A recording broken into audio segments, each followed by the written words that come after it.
Is it on? So this is On the Incarnation by St. Athanasius, and today I'm going to be reading the introduction written by C.S.Lewis. There is a strange idea abroad that in every subject the ancient books should be read only by professionals, and that the amateur should content himself with the modern books. Thus, I have found as a tutor in English literature that if the average student wants to find out something about Platonism, the very last thing he thinks of doing is to take a translation of Plato off the library shelf and read the Symposium. He would rather read some dreary modern book 10 times as long, all about isms and influences, and only once in 12 pages telling him what Plato actually said. The error is rather an amiable one, for it springs from humility. The student is half afraid to meet one of the great philosophers face to face. He feels himself inadequate and thinks he will not understand him. But if he only knew, the great man, just because of his greatness, is much more intelligible than his modern commentator. The simplest student will be able to understand, if not all, yet a very great deal of what Plato said. But hardly anyone can understand some modern books on Platonism. It has always, therefore, been one of my main endeavours, as a teacher, to persuade the young that first-hand knowledge is not only more worth acquiring than second-hand knowledge, but is usually much easier and more delightful to acquire. This mistaken preference for the modern books and the shyness of the old ones is nowhere more rampant than in theology. Wherever you find a little study circle of Christian laity, you can be almost certain that they are studying not St. Luke or St. Paul or St. Augustine or Thomas Aquinas or Hooker or Butler, but M. Berdiev or M. Maritian or M. Niebuhr or Miss Sayers or even myself. Now this seems to me topsy-turvy. Naturally, since I myself am a writer, I do not wish the ordinary reader to read no modern books, but if he must read only the new or only the old, I would advise him to read the old, and I would give him this advice precisely because he is an amateur, and therefore much less protected than the expert against the dangers of an exclusively contemporary diet. A new book is still on its trial, and the amateur is not in a position to judge it. It has to be tested against the great body of Christian thought down the ages, and all its hidden implications, often unsuspected by the author himself, have to be brought to light. Often it cannot be fully understood without the knowledge of a good many other modern books. If you join at 11 o'clock a conversation which began at 8, you will often not see the real bearing of what is said. Remarks which seem to you very ordinary will produce laughter or irritation, and you will not see why, the reason, of course, being that the earlier stages of the conversation have given them a special point. In the same way, sentences in a modern book, which look quite ordinary, may be directed at some other book. In this way, you may be led to accept what you would have indignantly rejected if you knew its real significance. The only safety is to have a standard of plain central Christianity, mere Christianity as Baxter called it, which puts the controversies of the moment in their proper perspective. Such a standard can be acquired only from the old books. It is a good rule after reading a new book never to allow yourself another new one till you have read an old one in between. If that is too much for you, you should at least read one old one to every 3 new ones. Every age has its own outlook. It is specially good at seeing certain truths and specially liable to make certain mistakes. We all, therefore, need books that will correct the characteristic mistakes of our own period. And that means the old books. All contemporary writers share to some extent the contemporary outlook, even those like myself who seem opposed to it. Nothing strikes me more when I read the controversies of past ages than the fact that both sides were usually assuming without question a good deal which we should now absolutely deny. They thought that they were as completely opposed as two sides could be, but in fact they were all the time secretly united with each other and against earlier and later ages by a great mass of common assumptions. We may be sure that the characteristic blindness of the 20th century, the blindness about which posterity will ask, "But how could they have thought that?" lies where we have never suspected it, and concerns something about which there is untroubled agreement between Hitler and President Roosevelt, or between Mr. H.G. Wells and Karl Barth. None of us can fully escape this blindness, but we shall certainly increase it, and weaken our guard against it, if we read only modern books. Where they are true, they will give us truths which we half knew already. Where they are false, they will aggravate the error with which we are already dangerously ill. The only palliative is to keep the clean sea breeze of the centuries blowing through our minds, and this can be done only by reading old books. Not, of course, that there is any magic about the past. People were no cleverer then than they are now. They made as many mistakes as we, but not the same mistakes. They will not flatter us in the errors we are already committing, and their own errors, being now open and palpable, will not endanger us. 2 heads are better than 1, not because either is infallible, but because they are unlikely to go wrong in the same direction. To be sure, the books of the future would be just as good a corrective as the books of the past, but unfortunately we cannot get at them. I myself was first led into reading Christian classics almost accidentally, as a result of my English studies. Some, such as Hooker, Herbert, Traherne, Taylor, and Bunyan, I read because they are themselves great English writers. Others, such as Boethius, St. Augustine, Thomas Aquinas, and Dante, because they were influences. George MacDonald I had found for myself at the age of 16, and never wavered in my allegiance, though I tried for a long time to ignore his Christianity. There are, you will note, a mixed bag representative of many churches, climates, and ages. And that brings me to yet another reason for reading them.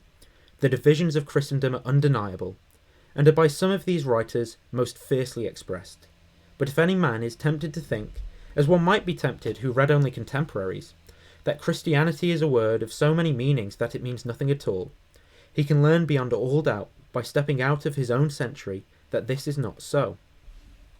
Measured against the ages, mere Christianity turns out to be no insipid, interdenominational transparency, but something positive, self-consistent and inexhaustible. I know it, indeed, to my cost. In the days when I still hated Christianity, I learned to recognise, like some all too familiar smell, that almost unvarying something which met me, now in Puritan Bunyan, now in Anglican Hooker, now in Thomist Dante. It was there, honeyed and floral, in Francois de Sales. It was there, grave and homely, in Spencer and Walton. It was there, grim but manful, in Pascal and Johnson. There again, with a mild, frightening, paradisial flavour, in Vaughan and Boehme and Traherne. In the urban sobriety of the 18th century, one was not safe. Law and Butler were 2 lions in the path. They supposed paganism of the Elizabethans could not keep it out. It lay in wait, where a man might have supposed himself safest, in the very centre of the Fairy Queen and the Arcadia. It was of course varied, and yet, after all, so unmistakably the same. Recognisable, not to be evaded, the odour which is death to us until we allow it to become life. An air that kills, from your far country blows.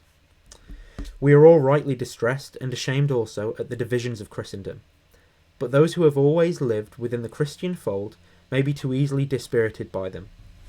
They are bad, but such people do not know what it looks like from without. Seen from there, what is left intact despite all the divisions still appears, as it truly is, an immensely formidable unity.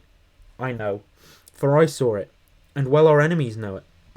That unity any of us can find by going out of his own age. It is not enough, but it is more than you had thought till then. Once you are well soaked in it, if you experience then venture to speak, you will have an amusing experience. You will be thought a papist when you are actually reproducing Bunyan, a pantheist when you are quoting Aquinas, and so forth. For you have now got onto the great level viaduct which crosses the ages and which looks so high from the valleys, so low from the mountains, so narrow compared with the swamps, and so broad compared with the sheep tracks. The present book is something of an experiment. The translation is intended for the world at large, not only for theological students. If it succeeds, other translations of other great Christian books will presumably follow. In one sense, of course, it is not first in the field. Translations of the Theologia Germanica, the Imitation, the Scale of Perfection, and the Revelations of Lady Julian of Norwich are already on the market, and are very valuable, though some of them are not very scholarly. But it will be noticed that these are all books of devotion rather than of doctrine. Now the layman or amateur needs to be instructed as well as to be exhorted. In this age his need for knowledge is particularly pressing. Nor would I admit any sharp division between the 2 kinds of book. For my own part, I tend to find the doctrinal books often more helpful in devotion than the devotional books. and I rather suspect that the same experience may await many others.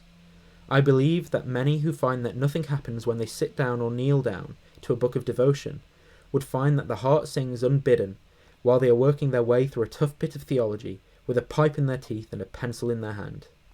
This is a good translation of a very great book. St. Athanasius has suffered in popular estimation from a certain sentence in the Athanasian Creed. I will not labour the point that that work is not exactly a creed and was not by St. Athanasius, for I think it is a very fine piece of writing. The words, which faith, except every one do keep whole and undefiled, without doubt he shall perish everlastingly, are the offence. They are commonly misunderstood. The operative word is keep, not acquire or even believe, but keep. The author, in fact, is not talking about unbelievers, but about deserters, not about those who have never heard of Christ, nor even those who have misunderstood and refused to accept him, but of those who, having really understood and really believed, then allow themselves under the sway of sloth or of fashion, or any other invited confusion, to be drawn away into sub-Christian modes of thought. They are a warning against the curious modern assumption that all changes of belief, however brought about, are necessarily exempt from blame. But this is not my immediate concern. I mention the creed commonly called of St. Athanasius, only to get out of the reader's way what may have been a bogey and to put the true Athanasius in its place. His epitaph, the Athanasius contra mundum, Athanasius against the world. We are proud that our own country has more than once stood against the world. Athanasius did the same. He stood for the Trinitarian doctrine, whole and undefiled, when it looked as if the civilized world was slipping back from Christianity into the religion of Arius, into one of those sensible synthetic religions which are so strongly recommended today, and which then, as now, included among their devotees many highly cultivated clergymen. It is his glory that he did not move with the times. It is his reward that he now remains when those times, as all times do, have moved away. When I first opened his De Incarnatione, I soon discovered by a very simple test that I was reading a masterpiece. I knew very little Christian Greek, except that of the New Testament, and I had expected difficulties. To my astonishment, I found it almost as easy as Xenophon. And only a mastermind could, in the 4th century, have written so deeply on such a subject and such classical simplicity. Every page I read confirmed this impression. His approach to the miracles is badly needed today, for it is the final answer to those who object to them as arbitrary and meaningless violations of the laws of nature. They are here shown to be rather the retelling, in capital letters, of the same message which nature writes in her crabbed cursive hand. The very operations one would expect of him, who was so full of life that when he wished to die, he had to borrow death from others.